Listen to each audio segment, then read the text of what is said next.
Well, it's time now for a look at the latest business news with Kate Moody. And Kate, I believe you're starting in the United Kingdom, where the banking giant HSBC has come under some criticism for targeting Syrian customers. That's right. Many customers of Syrian nationality have been given 2 months to remove their money from those bank accounts or face their assets being frozen.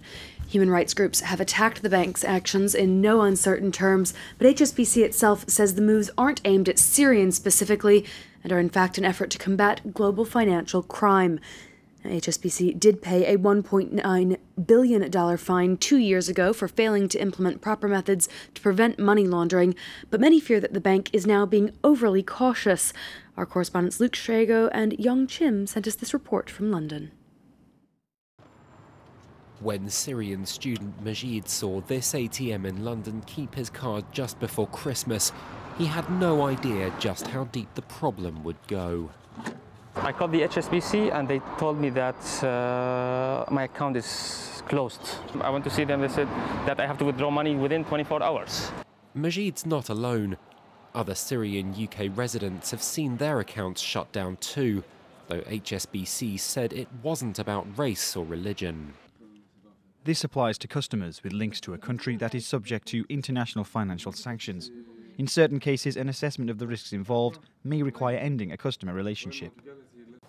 Majid only received a warning once he'd spoken to the bank, even though they sent him regular statements.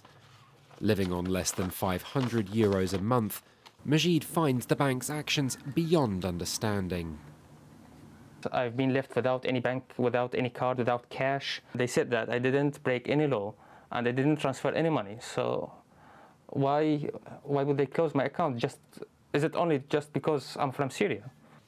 HSBC paid a fine for money laundering in 2012, and this former banking regulator says financial scrutinies led to institutions taking a cautious approach. The banks will be concerned that the Financial Conduct Authority is breathing down their necks. They need to make sure that what they do is complies with the sanctions that are being put in place or the money laundering regulations.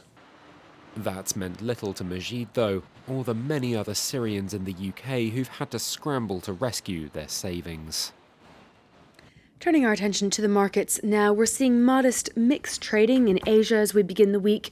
Not too much movement in either direction there. The Shanghai Composite has been shrugging off news that new home prices in China fell for a third straight month in July, down an average 0.9% across the country. After skyrocketing in recent years, China's property prices have been falling amid new government regulations, and this is possibly looking like the end of that housing boom. Okay, now, Kate, take us through some of the day's other business news, starting perhaps with a lawsuit by former US Vice President of Al Jazeera. Yeah, he's suing Al Jazeera America.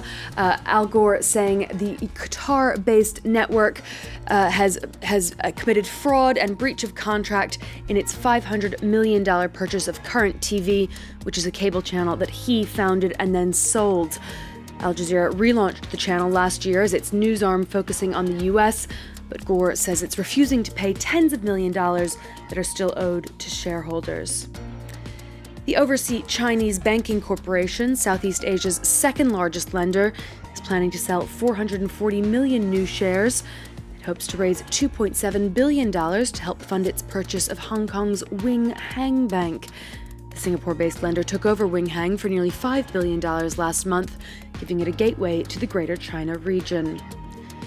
And Telecom Italia is preparing an offer of up to €7 billion to outbid Spain's Telefónica in the race to acquire Vivendi's Brazilian broadband unit, GVT.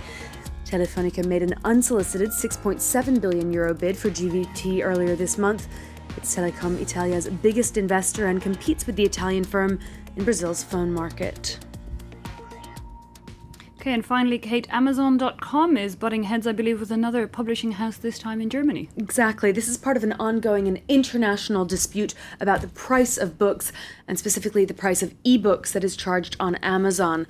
Hundreds of writers from Germany, Austria, and Switzerland have now signed an open letter protesting Amazon's business practices.